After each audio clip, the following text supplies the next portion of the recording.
खय बायजालबारि आउटपुसो सा सालने आइचुगनो checking खलाइफुरनो Dawood इंगिने कायसा लरि मालखुंग रमखा police नाइ चेयरमैन यागुलो अ लरि मालखुंग गोबांमा फेकजानाय मानि मानखा अबनि यागुलोनो अ लरि मालखुं चालकनायनो रमखा पुलिस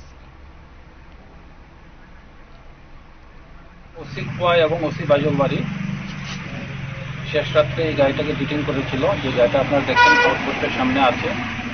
এই গাড়িটার মধ্যে সিক্রেট চেম্বারের মধ্যে টোটাল 96 প্যাকেটে 822 কেজি গাঁজা পাওয়া গেছে। ড্রাইভারকে অ্যারেস্ট করা হয়েছে। তার নাম হলো লক্ষ্মীচরণ সিনহা, বাড়ি দামছড়া। গাড়িটা ওয়েস্ট বেঙ্গলের, যা আমরা কাগজপত্র পেয়েছি সেই অনুযায়ী। ড্রাইভারকে অ্যারেস্ট করা হয়েছে, মালগুলি সিজ করা হয়েছে, একটা ইন্ডিকেট কেস নেওয়া হয়েছে। কোথা থেকে আসছিল স্যার? এটা আগরতলা দিকের থেকে আসছিল। স্যার এটার বাজার মূল্য রেট কত হবে? বাজারে বিক্রি হয় না, তবে কালো বাজারে যে মূল্য আছে সেটা হলো প্রায় 1,23,00,000 টাকা। শুধু একজনকে অ্যারেস্ট করা হয়েছে। একজনকে অ্যারেস্ট করা হয়েছে।